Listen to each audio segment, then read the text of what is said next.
Princess Zara stood on her palace balcony, watching the 3 silver moons rise over her home planet.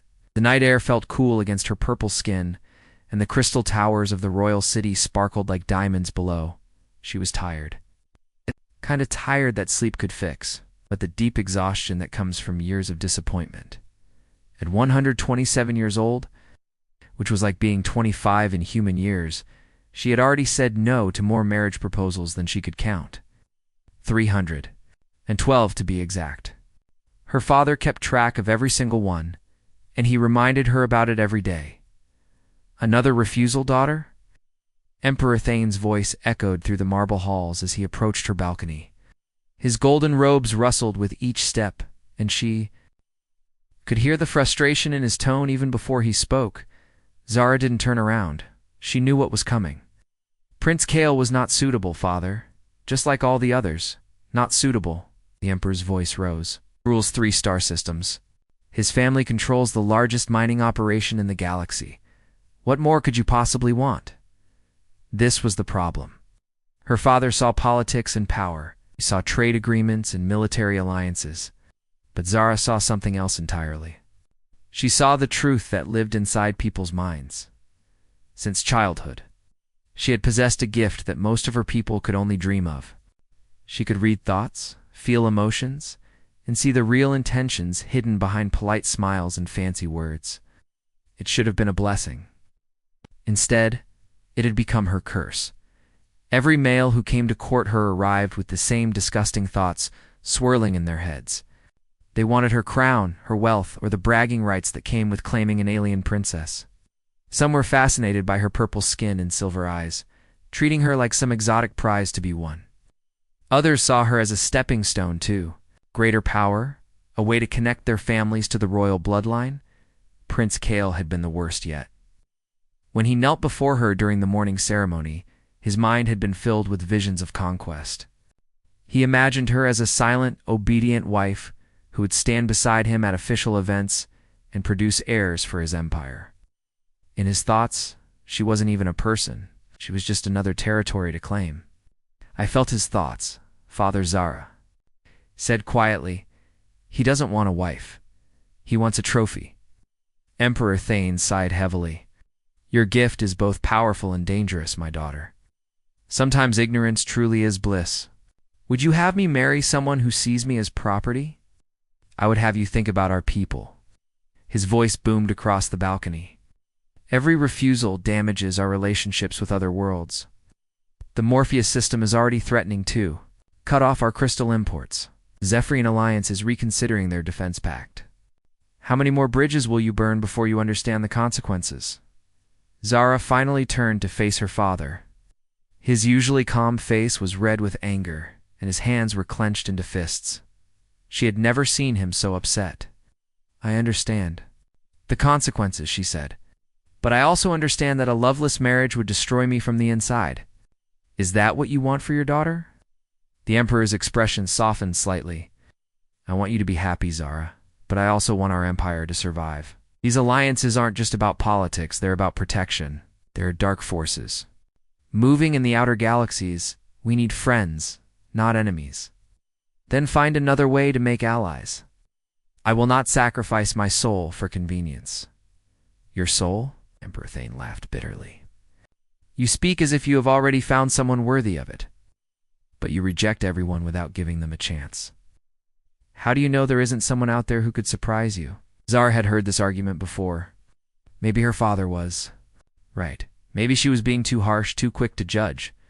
But every time she opened her mind to read a suitor's thoughts, she found the same selfish desires. It was like looking into a muddy pond and hoping to find clear water. "I give them all the same chance," she said. "Listen to their words. I observed their actions, and I read their hearts. The heart never lies, Father. But perhaps you're looking for something that doesn't exist. Perhaps you're chasing a fantasy." Before Zara could respond, a servant rushed onto the balcony. The young man was breathing hard, as if he had been running. "Your Majesty," he gasped, bowing deeply. "Prince Kale has requested an immediate audience. He says he has urgent news about the recent attacks on the outer colonies." Emperor Thane and Zara exchanged glances. The attacks had been troubling everyone for months. Strange ships had been raiding mining stations and research facilities, taking technology and disappearing into space. No one knew who was behind them or what they wanted. "Very well," the Emperor said. "Tell Prince Kale we will meet him in the throne room." As they walked through the palace corridors, Zara noticed the worried expressions on the servants' faces. The attacks had everyone on edge. People whispered about war, about invasion, about the end of the peaceful times they had known for generations. The throne room was magnificent, with walls made of pure crystal that reflected rainbow colors across. The ceiling. Prince Kale stood in the center, flanked by his personal guards.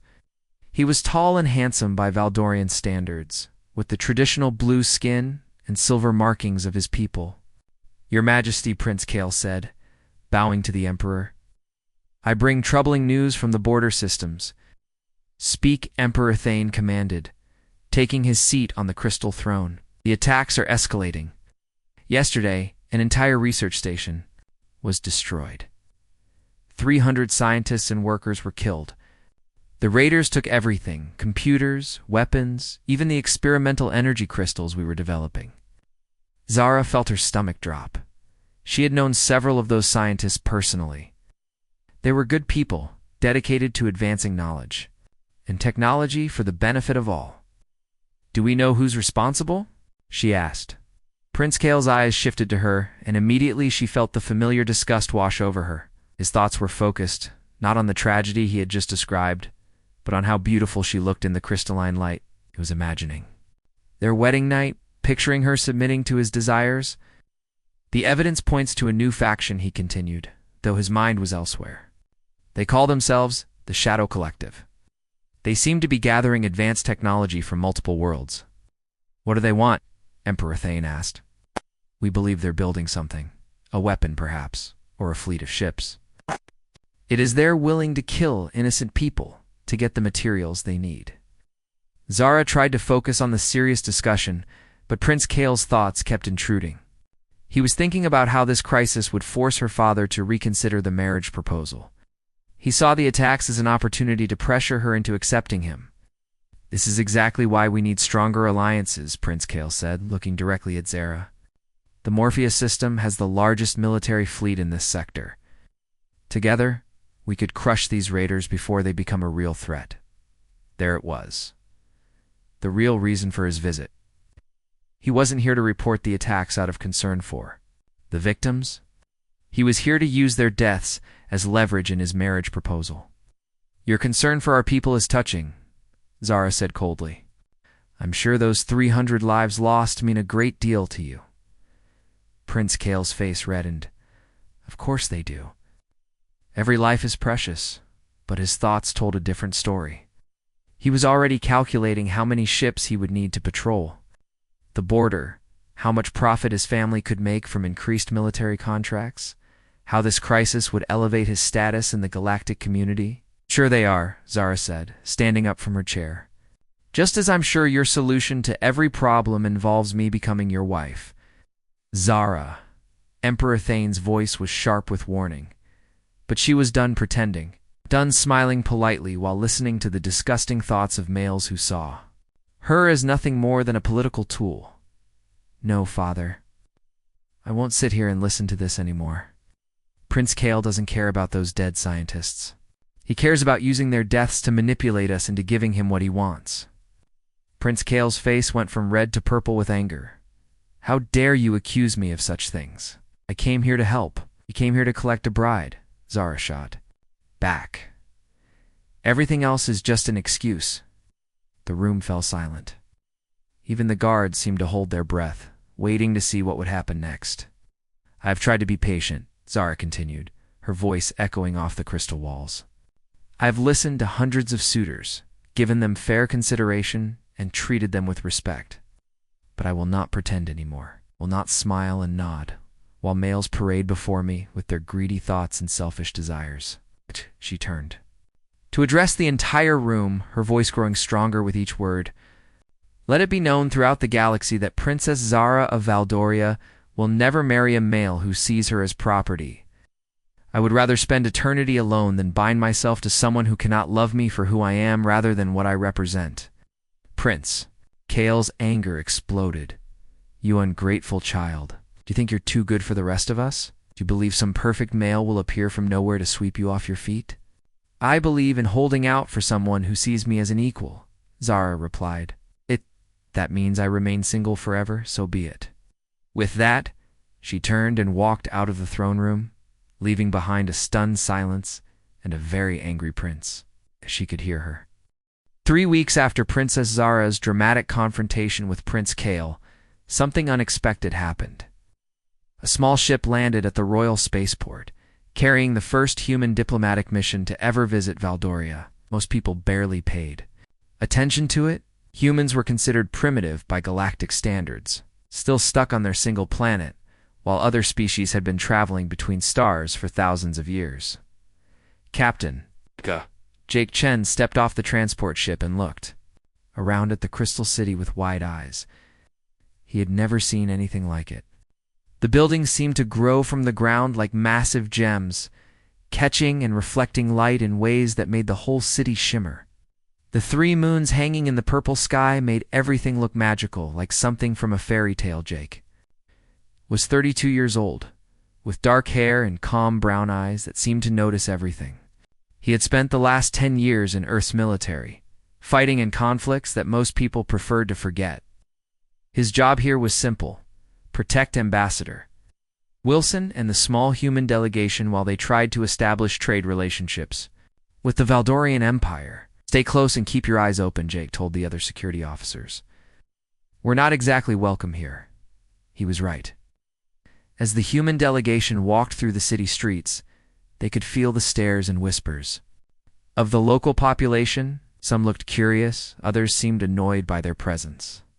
Most just ignored them completely, as if they were too unimportant to acknowledge. The humans were staying in a modest building near the embassy district, far from the royal palace. It was comfortable, but clearly designed to keep them separate from the more important visitors. Jake didn't mind. He had stayed in much worse places during his military career. On their 3rd day, everything changed. Jake was reviewing security protocols in his room when alarms started blaring throughout the city. He grabbed his weapon and rushed to the window, where he could see smoke rising from the embassy district. Without hesitation, he ran toward the danger while everyone else was running away from it. The human embassy was under attack. Strange figures in dark armor were moving through the building, carrying weapons that fired bolts of energy. Jake could hear screams and explosions coming from inside. Ambassador Wilson and his staff were trapped on the upper floors. This is Captain Chen. Jake spoke into his communication device. I'm going in. Negative, Captain, came the reply. Wait for backup. Jake couldn't wait. People were dying, and every second counted. He studied the building's layout, noting the attackers, positions, and movement patterns.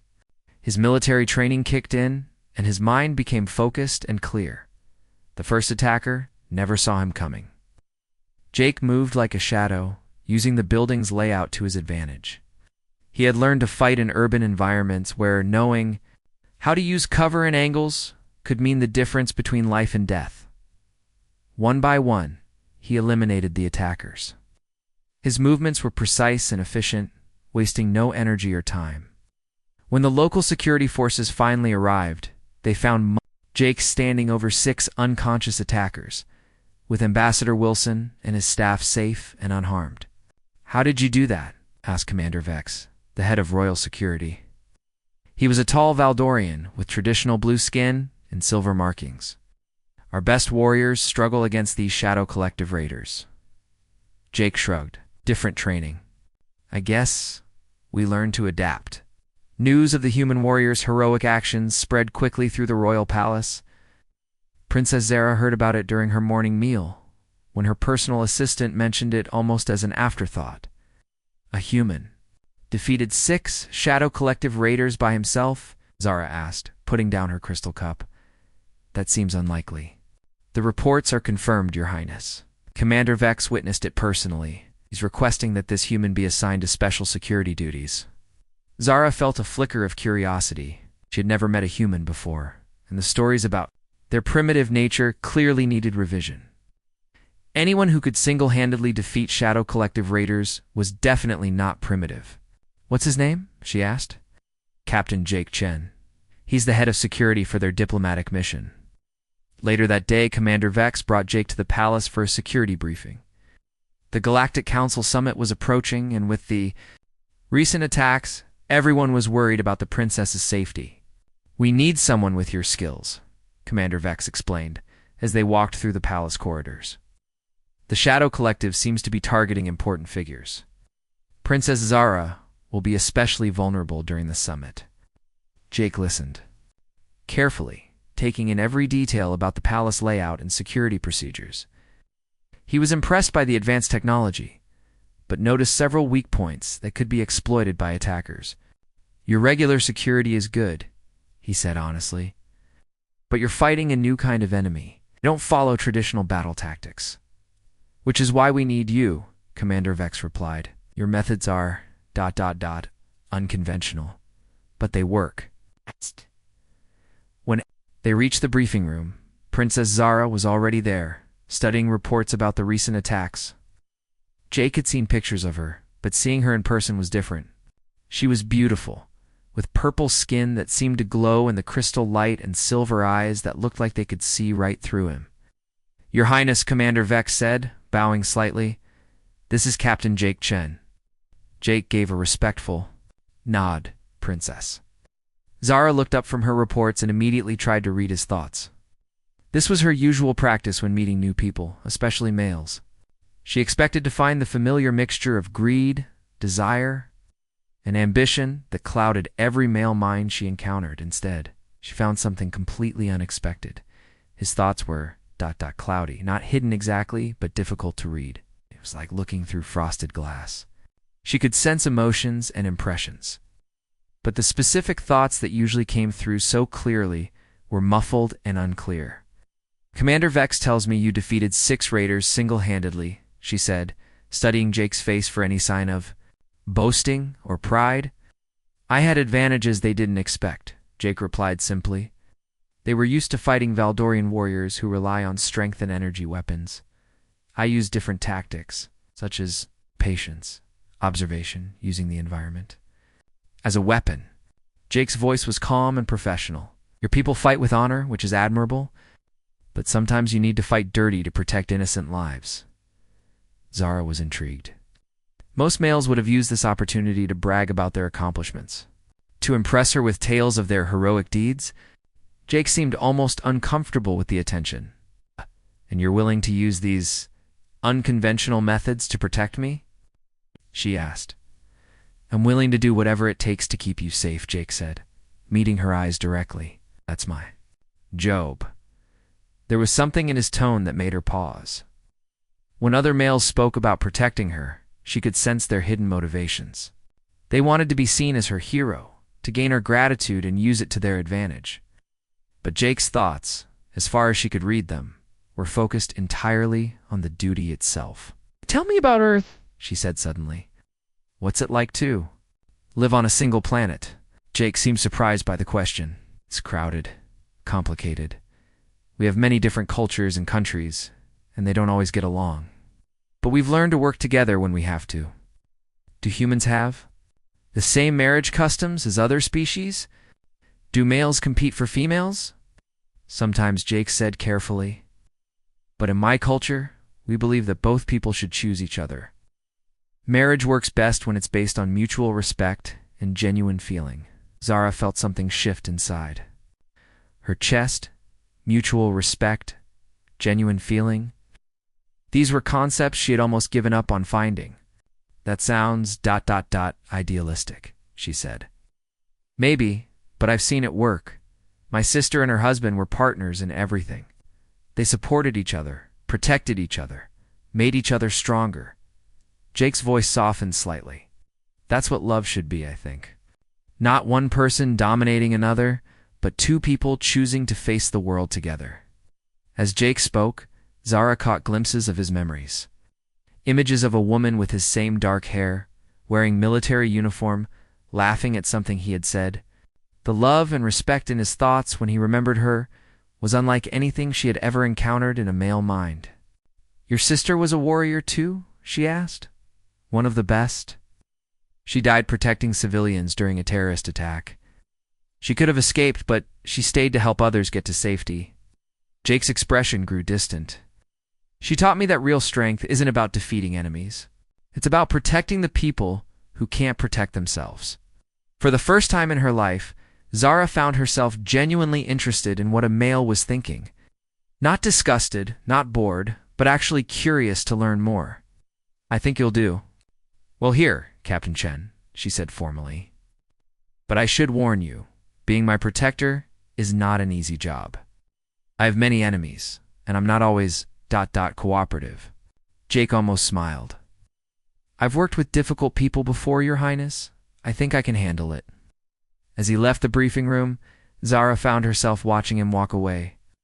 For the first time in over a century, she had met a male whose thoughts didn't make her feel sick.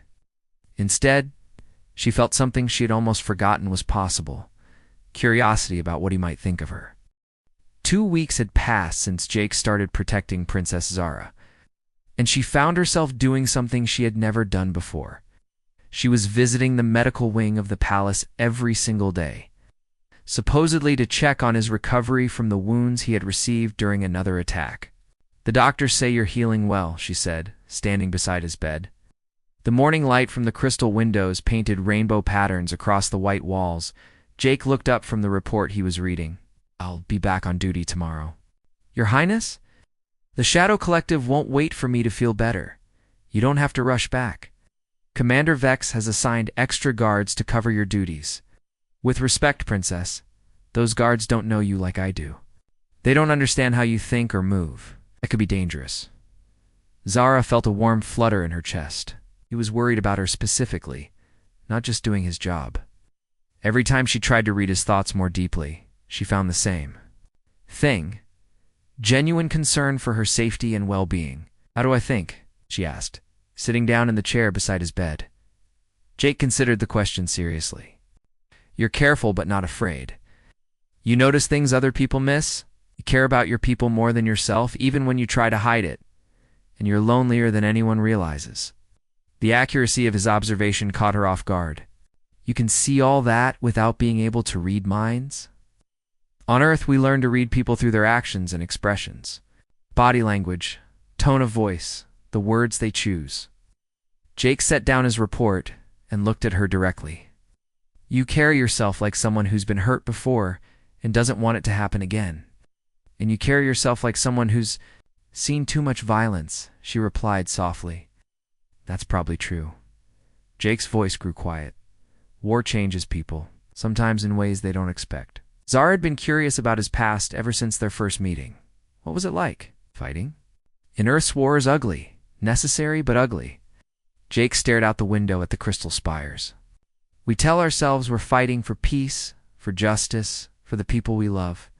And maybe we are. But in the moment, when you're in the middle of battle, it's just about survival." "Do you regret it?" "I regret that it was necessary, but I don't regret protecting innocent people." He turned back to her. "That's why I'm here, to make sure you can keep protecting your people." There was something in his tone that made her heart skip. He understood her responsibility in a way that no other male ever had. Prince Kale and all the other suitors saw her crown as a prize to be won. Jake saw it as a burden to be shared. "You like to see something?" she asked suddenly. "Something no one else has seen?" Jake nodded, and she led him out of the medical wing through a hidden passage behind a tapestry. They walked through narrow corridors she had discovered as a child, eventually emerging onto a secret balcony that overlooked the entire city. "I come here when I need to think," she said, leaning against the crystal railing. From up here, all the politics and marriage proposals and royal duties seemed smaller somehow. Jake stood beside her, and she noticed he kept a respectful distance. Another male would have used this private moment to move closer, to try to touch her or make some romantic gesture. Jake simply appreciated the view and the trust she was showing him. "It's beautiful," he said. "Your people have created something amazing here. My ancestors built this city over 1,000 years ago. Each generation added to it, improved it, made it stronger. She pointed to different sections of the city. Sometimes I feel like I'm failing them, like I'm not worthy of what they built. Why? Would you think that? Because I can't even choose a husband. Something that should be simple has become a galactic crisis. She sighed heavily. My father is right. I'm being selfish, putting my own feelings above the needs of my people. Jake was quiet for a moment, then asked, What do you want, princess? Not what your father wants? Not what the Empire needs? What do you want? That question before. I want someone who sees me as a person, not a princess. Someone who would care about me, even if I had no crown, no palace, no power. She turned to look at him. I want what you described. Two people choosing to face the world together. That's not selfish, Jake said firmly. That's human nature.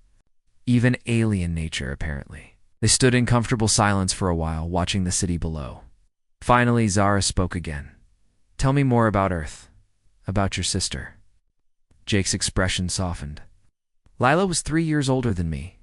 She joined the military first, and I followed her because I wanted to be like her. She was fearless, but never reckless. Strong, but never cruel. She could lead a squad of soldiers into battle, then come home and bake cookies for the neighborhood. Kids, she sounds wonderful. She was. She used to say that the best warriors aren't the ones who win the most fights. They're the ones who protect the most people. Jake's voice grew thick with emotion. The day she died, she saved 43 civilians. She could have saved herself, but she chose to stay. Kara felt tears forming in her eyes. Through her partial connection to his thoughts, she could sense the depth of his grief and love. I'm sorry. She wouldn't want me to be sad forever. She'd want me to keep protecting people, keep making a difference. Jake looked at Zara. She would have liked you, I think. You remind me of her in some ways. How you both put others before yourselves. You both carry the weight of responsibility, without complaining, and you both have kind hearts hidden behind warrior exteriors. That night, Zara couldn't sleep. She kept thinking about Jake's words, about his sister, about the way he looked at her without wanting anything from her. She found herself wondering what it would be like to be truly understood by someone. The next morning, she made a decision that surprised everyone, including herself. I want to learn human combat techniques, she announced to Jake when he returned. To duty, Your Highness. You said your methods are different from ours. I want to understand how humans fight, how they think tactically. She lifted her chin defiantly. I'm going to be a target. I should know how to defend myself properly. Jake studied her for a moment. Combat training is difficult. It requires discipline, patience, and the willingness to get hurt. I'm stronger than I look. I don't doubt that. But physical strength isn't the most important thing. Mental toughness is what matters most. Then teach me. They started training in a private room in the palace basement. Demanding instructor, correcting her stance, showing her how to use an opponent's strength against them, teaching her to think 3 moves ahead. Fighting isn't about being the strongest or the fastest, he explained, as they practiced basic defensive positions. It's about being smarter than your opponent. During one session, while Jake was demonstrating a defensive technique, Zara lost her balance and fell. Without thinking, he caught her, his arms wrapping around her waist to steady her. They were face to face, closer than they had ever been. Zara felt something electric pass between them. Jake's thoughts, usually so clouded, became crystal clear for just an instant. She saw herself through his eyes not as a princess or a political prize, but as a woman he was beginning to care about deeply. I'm sorry, Jake said, quickly helping her regain her footing. I should have been more careful. But Zara didn't want him to step away. For the first time in her life, she wanted someone to hold her, to see her as more than just a royal obligation. It's all right, she said softly. Thank you for catching me. As the training sessions continued, Zara found herself looking forward to them more than any other part of her day. Not because she was learning to fight, but because they were the only times when she could be herself. No crown, no formal protocol, no marriage proposals. Just 2 people working together, building trust, and slowly, carefully, beginning to care about each other. She was finally starting to understand what Jake had meant about 2 people choosing to face the world together. The question was whether she would be brave enough to make that choice when the time came. The announcement came during the morning council meeting, hitting Princess Zara like a lightning bolt.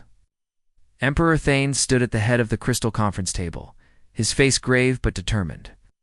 "The Galactic Council has reached a decision," he said, his voice echoing through the chamber. "Due to the increasing threats from the Shadow Collective and the need for stronger military alliances, Princess Zara will marry Prince Kale of the Morpheus system. The ceremony will take place in 1 month." Zara felt the blood drain from her face. Around the table, the council members nodded approvingly, as if they were discussing trade agreements instead of her entire future. She wanted to scream, to protest, to run from the room. Instead, she sat frozen in her chair. "Father," she managed to say, her voice barely above a whisper, "we discussed this. You said I would have more time. The attacks are escalating, daughter. 3 more research stations were destroyed last week. We need the Morpheus fleet's protection. And Prince Kale has made it clear that marriage is the price of that alliance. So you're selling me and protecting our people," Emperor Thane replied firmly. "Sometimes rulers must make difficult choices for the greater good." After the meeting, Zara fled to her chambers and locked the door. She sank onto her bed, feeling like the walls of her life were closing in around her. In 1 month, she would be bound to a male whose thoughts disgusted her, whose touch would feel like poison on her skin. For the first time since Jake had become her protector, she didn't want to see him. She couldn't bear the idea of looking into his honest eyes and explaining that she was going to marry someone else, someone who saw her as property instead of a person. But Jake found her anyway. He knocked softly on her door that evening, his voice gentle but concerned. "Princess, I heard about the announcement. Are you all right?" She almost told him to go away, almost pretended she was asleep, but his genuine worry broke through her defenses. "Come in," she said quietly. Jake entered and immediately saw her distress. She was sitting by the window, still wearing her formal council robes, staring out at the 3 moons with tears on her cheeks. "I'm sorry," he said simply. "I know this isn't what you wanted. It doesn't matter what I want," Zara replied bitterly. "I'm a princess. My feelings are less important than political alliances and military treaties." Jake sat down in the chair. Across from her, maintaining his respectful distance, even though she could sense he wanted to comfort her. "Have you told your father how you really feel about Prince Kale?" he asked. "He knows. But he believes duty comes before personal happiness." She turned to look at Jake. "Maybe he's right. Maybe I've been selfish all along, wanting to be loved." "And respected isn't selfish," Jake said firmly. "Everyone deserves that, even princesses." They sat in silence for a while, the weight of the situation settling between them. Finally, Zara spoke again. "I need to tell you something, Jake, about why I can't read your thoughts clearly." Jake looked surprised. "I didn't know you were trying." "Too. I read everyone's thoughts. It's how I protect myself, how I know who to trust." She took a deep breath. "But with you, it's different.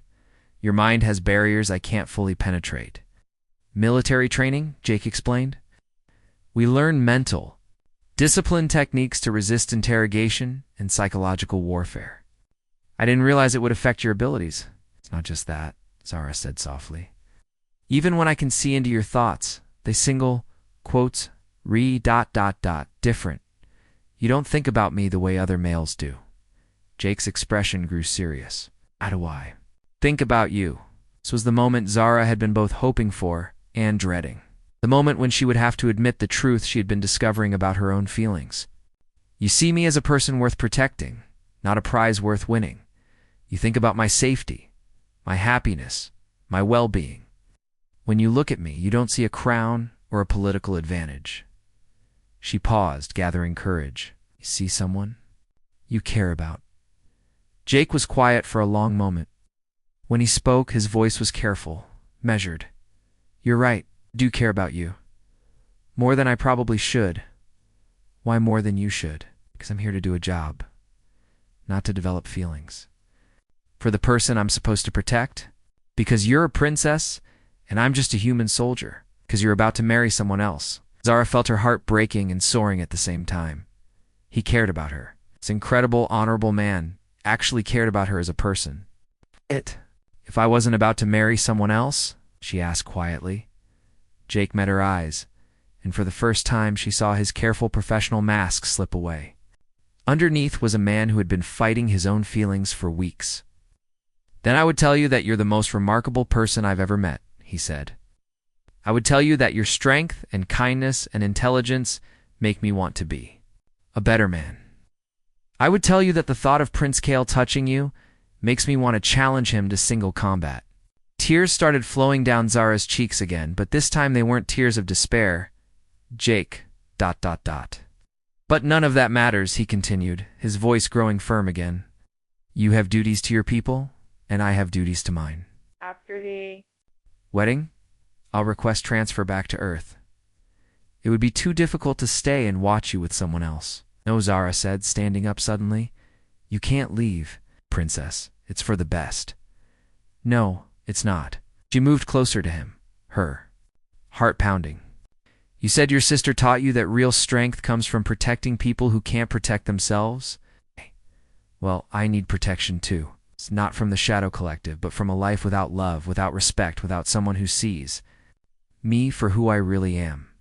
Jake stood up as well, and suddenly they were very close. Zara could feel the warmth radiating from his body, could sense the internal battle raging in his mind. You're asking me to help you avoid your duties, he said softly. I'm asking you to help me follow my heart instead of my father's political calculations. For a moment, they just looked at each other. Then Jake reached up and gently touched her face, wiping away a tear with his thumb. You deserve so much better than what they're giving you, he whispered. I deserve you, she whispered back.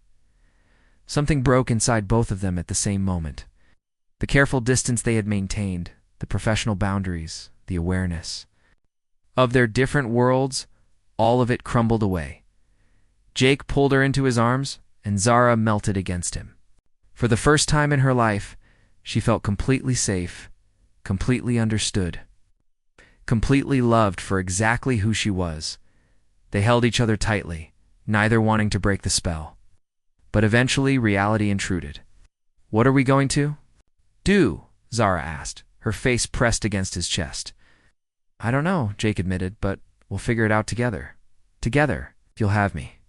Not as your protector, not as part of some political alliance, but as someone who loves you exactly as you are. Zara pulled back to look at him, her silver eyes shining with hope for the first time in weeks. Yes, she said simply. Yes to all of it. Outside her window, the three moons continued their eternal dance across the sky. But inside her chambers, everything had changed. Princess Zara had finally found what she had been searching for her entire life. Someone who loved her not for her crown or her power, but for the woman she was underneath it all. Now they just had to figure out how to keep it.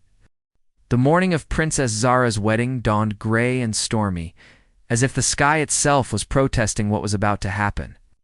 She stood in her chambers, wearing the traditional crystal wedding gown that had been worn by Valdorian princesses for generations.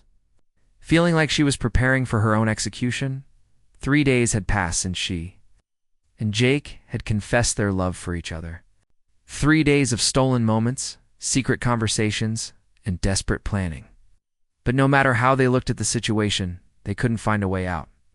The political pressure was too great, the consequences too severe. A sharp knock interrupted her thoughts. Come in, she called, expecting her wedding attendants instead. Prince Kael entered the room, flanked by 2 of his guards. His blue skin gleamed with satisfaction, and his silver eyes held a triumphant gleam that made her stomach turn. My beautiful bride, he said, though his tone was anything but loving. I wanted to speak with you privately before the ceremony. Have nothing to discuss, Zara replied coldly. Oh, but we do. Prince Kael's smile was cruel as he pulled out a small crystal device. You see, I've been monitoring the palace's communication systems. Imagine my surprise when I discovered your relationship with that primitive human warrior. Zara's blood ran cold. What are you talking about? Don't play innocent with me. He activated the device, and Jake's voice filled the room, speaking. Words of love and comfort he had shared with her in private moments. I have recordings of your conversations. images of your secret meetings, evidence of your betrayal of our engagement. We weren't engaged when those conversations happened, Zara said through gritted teeth. Details. Prince Kael waved dismissively. What matters is how this information would look to the Galactic Council. A Valdorian princess having an affair with a human. The scandal would destroy your father's reputation and give me grounds to demand additional compensation for the insult. What do you want? Zara asked, though she already knew the answer. Complete compliance. You will marry me today, smile at the cameras, and never speak to that human again. In return, I'll keep your little romance secret. His smile grew wider. After we're married, of course, I'll have to insist that Captain Chen be transferred far from Valdoria. Can't have any distractions from your wifely duties. Before Zara could respond, another voice cut through the room like a blade. Take your hands off her. Jake stood in the doorway, his face calm but his eyes burning with controlled fury. He must have heard enough of the conversation to understand. What was happening? Ah, the primitive hero arrives? Prince Kael laughed. How convenient. Guards, arrest this man for trespassing in the princess's private chambers. The guards moved forward, but Jake didn't retreat. Instead, he stepped further into the room, his military training evident in every movement. I invoke the right of challenge, Jake said clearly, his voice carrying through the room. Prince Kael's laughter died. What did you say? The right of challenge. Ancient Valdorian law, still on the books. Any male who believes he has been wronged in matters of honor or love can challenge another to single combat. The winner proves his worthiness in the eyes of the gods, Zara gasped. She had studied the old laws as part of her royal education. But no one had invoked the right of challenge in over 200 years. You're not Valdorian, Prince Kael sputtered. You can't invoke our laws. Then the law doesn't specify species. Jake replied calmly. It says any male who has been wronged. You're threatening the woman I love and using blackmail to force her into marriage. I'd say that qualifies. This is ridiculous. Prince Kael turned to his guards. Arrest him. But the guards hesitated. The right of challenge was sacred law, older than the current government, older than the royal family itself. To interfere would be sacrilege. You can refuse, Jake continued, but that would mean admitting you're afraid to face me in fair combat. I wonder what the Galactic Council would think of a prince who hides behind blackmail because he's too cowardly to prove his worth. Prince Kael's face turned purple with rage. Fine, accept your pathetic challenge. But when I defeat you, I'll make sure your death is slow and painful. Within an hour, word had spread throughout the palace and beyond. The great arena, normally used for festivals and celebrations, was packed with spectators from across the galaxy. The Galactic Council members sat in the royal viewing box. While Emperor Thane looked on with a mixture of shock and grudging respect, Zara stood in the center of the royal platform, no longer wearing her wedding dress, but the traditional robes of a maiden whose honor was being defended. Her heart pounded as she watched Jake enter the arena wearing simple combat gear, carrying only basic weapons against Prince Kael's advanced energy sword and protective armor. This is madness, Emperor Thane whispered to her. That human has no chance against Kael's superior weapons and training. He has something Prince Kael doesn't, Zara replied quietly. What's that? Honor, love, and the knowledge that he's fighting for something that truly matters. The combat began with Prince Kael's confident charge, his energy sword crackling with deadly power. Ow. But Jake had learned from their training sessions together. It was faster than Kael expected, more tactical, more willing to use unconventional methods. Jake dodged the first strike, rolled under the second, and used the arena's layout to his advantage. He had studied the space carefully, noting every pillar, every elevation change, every possible tactical advantage. Stand still and fight like a warrior, Prince Kael shouted in frustration. I'm fighting like a human, Jake replied, using a support beam to swing around and land a solid blow to Kael's side. The battle raged for what felt like hours. Prince Kael's superior strength and weapons gave him an advantage, but Jake's tactics and determination kept him in the fight. Blood was drawn on both sides, and the crowd grew quieter as they realized this was no quick victory for the prince.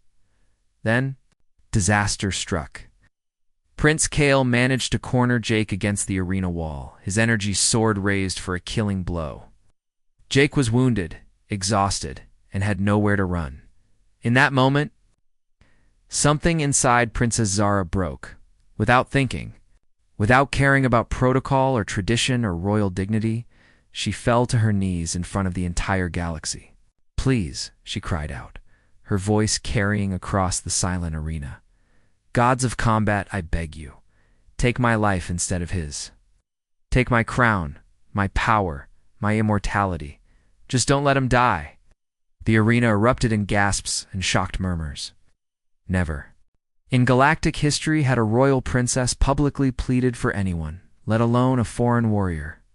Her display of vulnerability and love was so unprecedented that even Prince Kale hesitated in his attack. That hesitation was all Jake needed. Drawing on reserves of strength he didn't know he possessed, he launched himself forward, disarmed Prince Kale, and had the Valdorian prince on his back with a human combat knife at his throat. "Yield," Jake said quietly. "I yield," Prince Kale gasped, his arrogance finally broken. The arena exploded in cheers. But Jake only had eyes for Zara. She ran to him, no longer caring who was watching, and threw herself into his arms. "Magnificent fool," she whispered. Against his chest, "You could have been killed." "Worth it," he whispered back. "You're worth everything." Emperor Thane stood slowly in the royal box, his voice carrying across the arena through the amplification crystals. "The gods have spoken," he announced.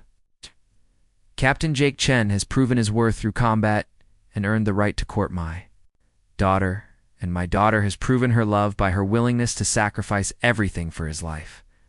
He paused, looking at the couple embracing in the center of the arena, and his stern expression softened. Perhaps it's time for this old emperor to learn that love cannot be commanded or negotiated. It can only be freely given between equals. The crowd cheered again as Jake and Zara kissed for the first time in public, their love no longer a secret.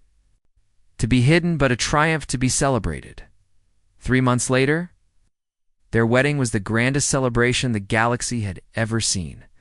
Not because of political alliances or military treaties, because everyone who attended could see the genuine love and respect between the bride and groom Brant Princess.